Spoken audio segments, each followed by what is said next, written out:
Act sooner than you think. Act sooner than you think. Ah, yes. Good wisdom. Others? Sorry, this is for the camera. You probably recognize that. Okay. Just learning to adapt and be flexible and adapting to constructive criticism. Ah, great. Great wisdom. Thank you. Yeah. Take good feedback. Be flexible to that. Good. Others? Any other wisdoms to share? These are all great. Any others? Okay. All right. Well, thank you for those who did share. That was. We have some lessons learned from failure. Okay. So what you're going to do now is you're going to tear your piece of paper in half. So now there should be a column of failures, a sheet of paper failures, and a sheet of paper that is wisdoms. Okay.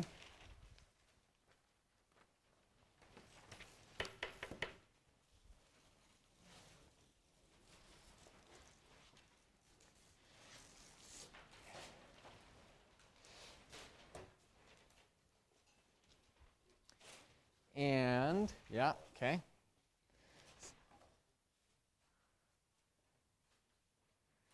We've torn them in half. Okay, then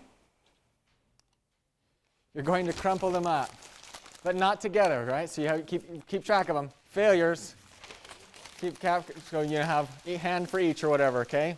Failures or wisdoms, whatever it is. All right, next piece of instruction. I'm gonna list off 4 choices, okay? After I read off the 4 choices, I'm going to count down from 5. Because we're in the Armstrong building and we're the cradle of astronauts, you have to count down at some point in a lecture at Purdue. So I'm going to count down from 5, and then when I say go, you just have to decide. You have to choose one of the 4 choices and act, okay? It's just going to have to happen. Now, here we go. So here's your choices. I will direct your attention to the right side of the classroom. There are 2 recycling bins. Those will come into play. All right, your choices. You must choose one. Not the number 1, but you must choose one of 4. You can keep both your failures and your wisdom. So when I count down from 5 and say go, you can keep them. 2, you can throw away the failures. Hold on to the wisdoms. You see the pattern. We can throw away the wisdom, keep the failure, or you can throw away both of them. Okay? So I recommend you might want to stand up and make your way, because throwing it from where you are over here, it'll be tricky. Okay. All right. Yeah, no, you can stand up. Stand up. Yeah, and come on over. Here we go. You even got a nice backboard right here. Okay. So I'm going to count down from 5, and then you just decide. And then you do what you're going to do. Ready? 5, 4, 3, 2, 1, go. Oh, it's beautiful. Excellent. Okay. Well done. Oh, thank you. Okay. All right. Now here comes the survey. How many of you chose number 4? Okay, threw away both of them. Excellent. All right, that was way more than last time. Okay, how many of you chose option number 3? Okay, all right. It sounded dumb anyway. Okay, number 2. Number 2, excellent. Okay, and number 1. Who chose number 1? Okay, wow. All right, so minority. Number 2. Tell us, why did you choose number 2? Oh, and I got to do the microphone. Number 2, why did you choose it? Who are the people who chose number 2? All right, yeah. Why did you choose that one? There's no right or wrong. I'm just curious as to why. Metaphorically, it's just better to, even if you do fail, the wisdom you get from it it's always going to be more important than whatever that failure was that you did. Just learning from mistakes and doing better than the next time. Yeah, okay. So logically, I'm going to prize my wisdom much more than my failures. Toss them in the recycling bin. Anyone else? Want to share? Number 2? Okay. Please. I think you're more prone to fail again if you spend most of your time thinking about failure and like reflecting on it. So kind of just getting it out of the way so you can't think about it anymore. Okay. All right. If I'm dwelling on it, I'm going to commit it again. So might as well get rid of it. Hold on to the lessons. Good rationale. Okay. The rest of them. Okay. So we had a couple of people choose one. Why did you choose one? Why did you keep them both? Yeah. Make the way. Sorry. I think failures are an important part of you, but also so are your wisdoms. So like you should keep both because like you should know that like sometimes you fail and sometimes you learn from that, but it's important to have both. Okay. It's part of our learning experience. I'm going to hold on to that. Okay. Any other number ones want to share? Yes, please. Oh, can you pass this back to the gentleman there? So I chose number 1 because I think it's important to remember your failures because without them you don't get the wisdoms. And so wisdom in many ways is like necessitates failures.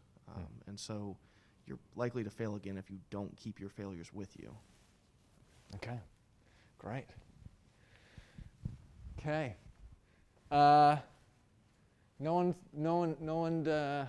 had no one do 2, is that right? That's right. No one did 2. Or did I just say 2? No one did 3. No one did 3? Yeah. Okay. Sorry. All right. Number 4. Who did 4? Okay, a lot of people. Who wants to explain your rationale for 4? Please. The reason I did 4 is that I believe that throughout your life, be it your failures or your wisdoms, that you should throw both away eventually. Like failures are only relevant for a short amount of time, as are some of the wisdoms you get from them. Like obviously there's long-term wisdoms as well, but you know. Right. Okay. So sometimes it really depends on context. My failure may be very contextual, and I may not need that again. Same with the wisdom. Okay. Great rationale. Any other? We had a lot of people for 4. Anyone? They threw both of them. I'd love to hear why. Please. I didn't have like a symbolic answer. I just didn't want to be responsible for the 2 pieces of paper anymore. But Perfect. the fact that I wrote it all down just off the top of my head meant that I remember them all anyway, so I didn't necessarily need the paper. Okay. Great. Very activity-oriented rationale. Great. Any others of number 4? Did other number 4 people who chose number 4 agree with that last rationale? Nod heads? Yeah. Okay. Great. A little bit more on failure. Here's some great, important, well-known people who have talked about failure. So Bill Gates is the first one. He says it's fine to celebrate success, but it is more important to heed the lessons of failure. So he sounds like a guy, I don't know, he might have kept both. He may even been someone that holds on to the failure, maybe, I don't know, threw away the wisdom and let that failure teach him over and over again. I don't know what he would have chose. You can't, and then Barack Obama said, you can't let your failures define you. You have to let your failures teach you. I think he's someone that would have thrown away the failure. That just sounds, I don't know, that quote, what little I know of him, right? He's probably going to throw away his failures. He doesn't want them to define him. He's going to hold on to those wisdoms. And then Maya Angelou, right? You may encounter many defeats, but you must not be defeated. In fact, it may be necessary to encounter the defeats so you can know who you are, what you can rise from, how you can still come out of it. I think she's keeping both. I don't know. Maya Angelou, she's awesome. She's probably keeping both. And she lets those go. So let's go back to our human development exercise. We started as infants, now we're ready to learn how to walk. In our adventure, in our experience of learning how to walk, we don't set up that learning environment for ourselves. It's set up for us. And I think there's some really powerful things that are set up for us in that. We have a support group that's already there. We have mom, dad, whoever, right? They're going to be there coaching us, and they're going to start off a little They're going to start closer together. Okay, here, go to dad. All right, come back to mom. And then it's going to go back and forth, whatever it is, right? And then we've got positive reinforcement. Lots of cheering. Oh my goodness, we're so excited. Oh yeah, you did it. Okay, you took 2 steps. Okay, do it again, right? And your voice gets all high-pitched, right? Positive reinforcement. And then there's lots of practice. Lots and lots of practice. We're doing this after every meal, after and before, after nap. We're doing this after diaper changes. We're going to practice anytime we can. Anytime we can see interest, we're going to practice lots of it. And we are going to fail more than we succeed. In fact, it's part of the whole system. I mean, it's why the other things are in place at all. Is they start a little closer because there's only going to be 1 or 2 steps and then a crash. We do this on the carpet. We don't do this on the tile or in the, on the wood floor or on the stairs. We're doing this on a nice carpeted area or a rug, right? We're doing this because we know there's going to be more failure than success. And there's rapid reflection.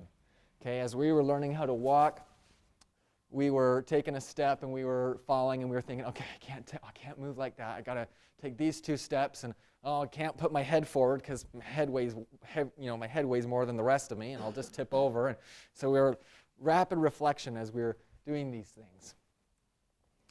And that's the principle number 2. How people learn is through the repetition of failure and reflection and adaptation. And it equates to that wisdom. We fail, we then reflect about it, we make a change, and from all of that, we gain this wisdom. And we learn, and that's part of the learning process built into when we start walking, and it's built into the learning process, I think, of just life. This is how we're going to probably fail more than we succeed, and we need all those other things in our lives, that positive reinforcement, a support group. We're going to need lots and lots of practice as we go about that. So I'm going to do another check-in here.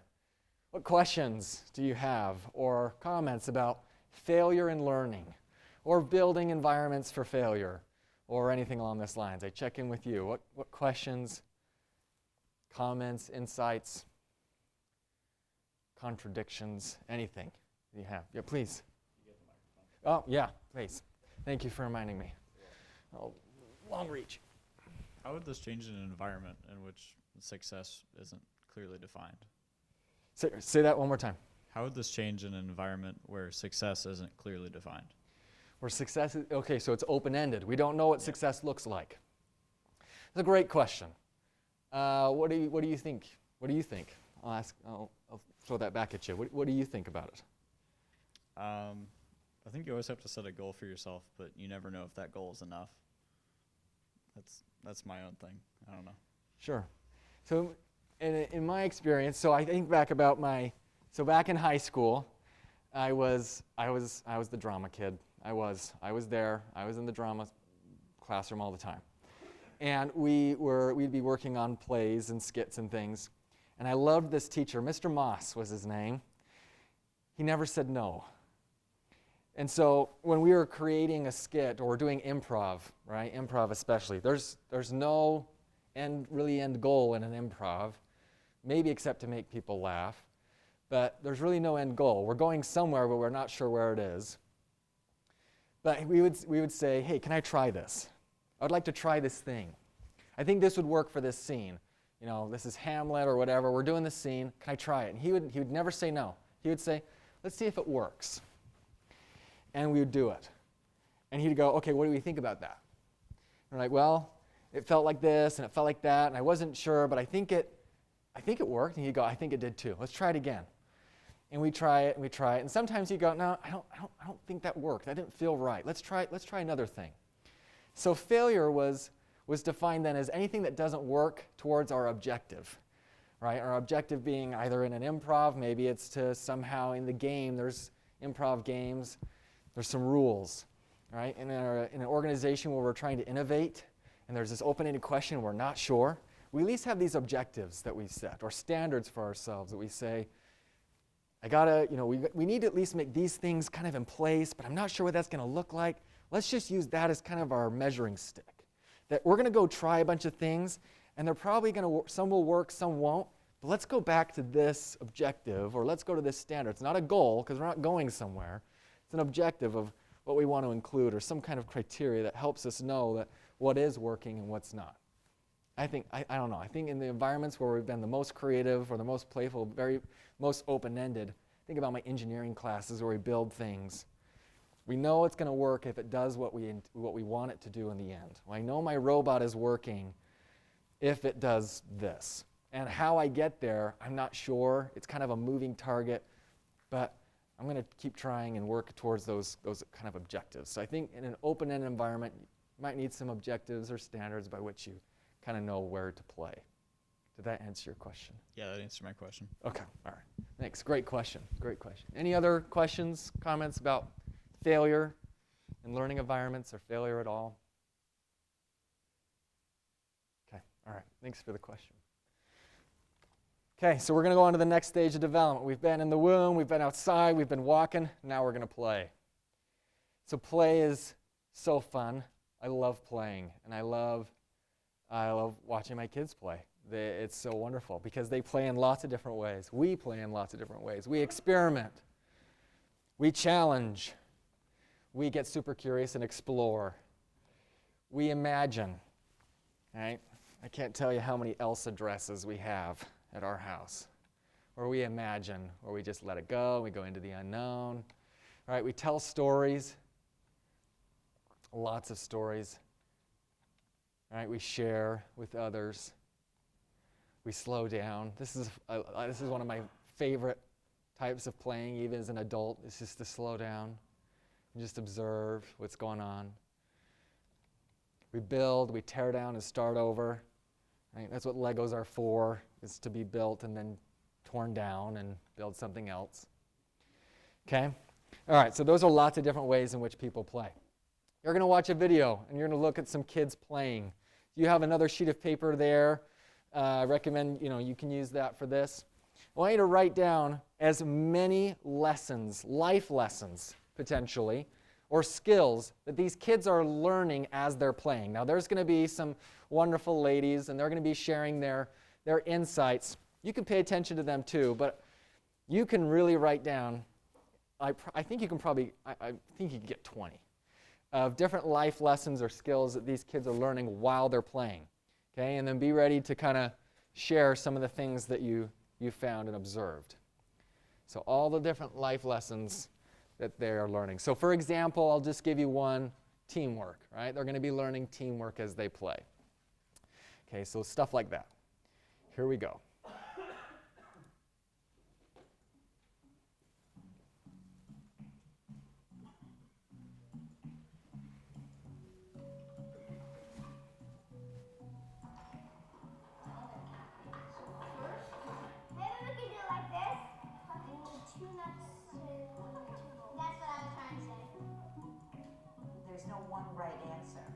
So the children have come up with an idea, some sort of vision. What do you guys know what this is? Sometimes that they want to create, and they set to work on it.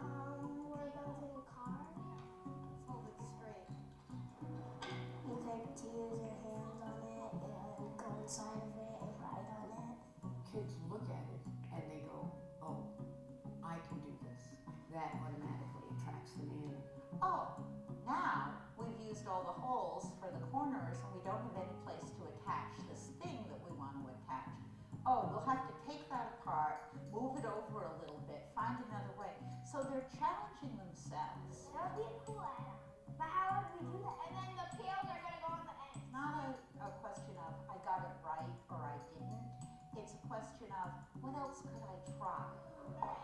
Now we need another one. Where's the other one? That a hole. Oh, look, a ball. A screwdriver. Well, first it was like a house.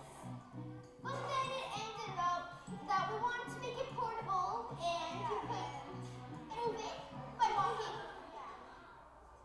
Is it even? It's not even. Our mission is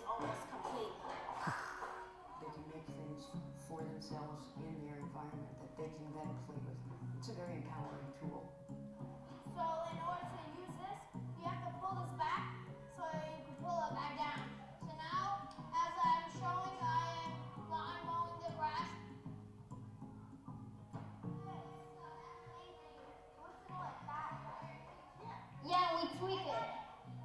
Tweak it. There. I did it. I did it.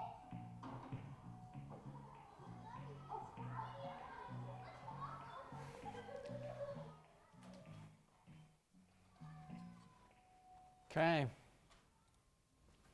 All right.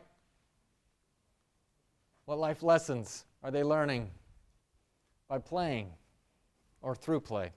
Please. So I definitely saw a lot of things. One of the big ones is like problem solving, the fact that there wasn't one right answer, and also like asking questions. They weren't just like going about it and just doing it. They were like asking questions like, oh, this could go here, or things like that. And also confidence in themselves. I think that's definitely a big life skill that they can learn by doing that kind of thing. Yeah, I mean, just on that life, no one's brought up confidence before as a life lesson, so that's great. Thank you for finding that, because, I mean, I think about, I don't know, maybe a traditional learning environment where there wasn't play. Am I going to learn confidence in that same way? Am I going to value it as much? I don't know, but really through play, I can develop confidence. That's, yeah, great insight. Yeah, and communication too. Like they're obviously talking to each other, and so. Yeah, great. Any others? Yeah. Please. I said persistence. They did a lot of trial and error. They found what worked and what didn't work and kind of adapted from there. Yeah, persistence. Yes, great. Please. They learned to be sort of flexible and adaptable. I noticed the two girls talked about how they were originally building a house, and then they changed their design to be portable. So I noticed that was something they learned. Yeah. Yep. Oh, kind of goes back to the previous question about this open-ended environment where we don't really know where we're going. Well, sometimes we have to change it and go, well, we wanted a house, but now we want something on wheels, and now because we have these certain constraints, and now we're going to work towards that, and you kind of know what works and what doesn't work as you go along. So great insights. Please. So 3 things that I definitely saw were ideation, and then iterative design, and then collaboration. Yeah, talk more about those. Those are great. Okay, so for ideation, you saw them looking initially at like what did they want, and then as they went, continual ideation throughout it results in iterative design, and so they were changing their designs as they realized that they needed different things. And then throughout the entire thing, they were collaboratively working on it. Teamwork is important, but once you get down really to like collaboration and actually designing something together, that's kind of the key to creating successful designs in a team. Yeah, love it. Great insights. Other life lessons? Yeah, please. I guess just how to like kind of take an image from your head and sort of model it in a real life like application. Yeah, and not only that, like that plus also taking an idea you have in your head and verbally expressing it to other people, right? I mean, as a child, that's a huge skill that as you advance, and then there's, we watch people all the time on YouTube and other things, and they have these big ideas, but boy, they don't know how to explain them very well, right? So, that's a great skill to not only be able to explain it, but then what you're saying, to see it and then say, now let's actually put this in 3-dimensional space and build it. So, great. Any others, please? They didn't show it, but like there was probably some like conflict resolution, because like there's no way that went smoothly. Oh yeah, totally. So. Yeah, there's going to be conflict resolution, right? This kind of goes back to the communication thing. You can take communication and break that down, right? They're learning how to listen to each other, learning how to problem solve with each other, how to, deal with not problem solve with the actual thing, but also deal with the conflicts of like she's not doing anything, or he's taking over the whole thing, right? So there's all those different conflict resolutions they have to deal with there as well. So all through play. Any other? I know I came all the way up to the front. Sorry, should have stayed back here.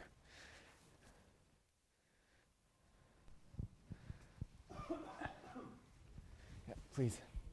I think it was really cool how passionate they all got about it. Like they seemed to like really immerse themselves in something like as simple as making a lawnmower with like Tinker toys. So I thought that was really cool.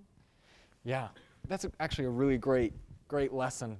How would they know? I mean, how many of these girls? I don't know. I mean, this video's not too old, so it's yet to be seen. But how many of them maybe from this experience gain the confidence, right, that we talked about, or learn a little bit about themselves, like, hey, actually, I'm really good at this. I've never done this before, but I'm actually really kind of good at this. Or I'm terrible at it, but boy, this is interesting. I would love to get better at this, right? They would not learn that, right, if they were just if they were just told about it. You want to build a lawnmower with these like pieces of wood? No, that doesn't sound cool to me. But actually, my class went on a field trip, and we went to this museum, and we built this thing, and that was so cool. What is an engineer? What does an engineer? What does an engineer do, right? Those kinds of things that you learn more about yourself probably by playing as a kid, about things you like to do and things you don't. So great insights. Any others want to share? Okay, awesome. Well, I told you can get like 20 out of this, right? There's so many great things you can learn from play, because the last principle here is good playing, really good, healthy playing, is actually good learning, right? You go in to look at child development theories and stuff, and you actually learn, like children start to learn these social scripts, and they start to play them out. My 4-year-old loves to play doctor, because we go to the doctor all the time, and so that's how she processes the appointments, and she develops these scripts. So good play is actually good learning, and really good learning is just good fun. Right? If you're learning about something you're excited about, it's fun. And you start to play with it, and you start to really ideate off of that and build on it. Good learning is just good fun. So that is principle 3. So any check-in, we'll do a quick check-in here. I know we're this low on time, but any questions, comments, insights about learning and play? No? Okay. All right, so here's the 3 principles, right? We learn how people learn. Well, 3 principles. There's certainly more, but these are kind of the 3 we have time to focus on. Principle 1, that there's sensory experience. We learn through our senses. We fail, we reflect, we adapt, and therefore gain wisdom through that. And lastly, we learn through play. So I asked you at the beginning to think about how would you use these principles in your education or in your work through EPICS or here at Purdue. I guess with the interest on time, I still would, if there's anyone that has something they'd like to share, maybe an insight you've had of how you can use these, I'd love to hear what you've come away with, any insights on this, and how you'd use this now. Okay, all right. Well, I have just, 2 more minutes. Let me wrap this up by telling you about Johann Pestalozzi. So in my educational degree, we learned about educational philosophers. Johann Pestalozzi was my favorite. Not only because he probably has the coolest hairdo, but also because I really liked his philosophy. And it was that when we are teaching anybody, or teaching young people particularly, we need to engage the head, the heart, and the hands. It has to be a whole soul, whole body learning experience. So often I've heard, right, we come in, unfortunately, in different colleges, universities I've been to where I've heard a professor say, like, they just have empty heads, my job is just to fill it, right? And we totally lack out on a good heart and a good hand opportunity, where we can build some empathy and some emotional skills or social skills, and then we lose the opportunity to build and make something. So I just encourage you here at the end to, as you're working through EPICS, as you're working on your projects, as you're here at Purdue University, think about how you can engage your head and your heart and your hands in the things that you're involved in and that you do. Make it a whole soul, whole body learning experience where you can engage all parts of you in learning the things that matter and are important to you. So thank you for your comments, and thank you for participating, and have a great evening. So thank you.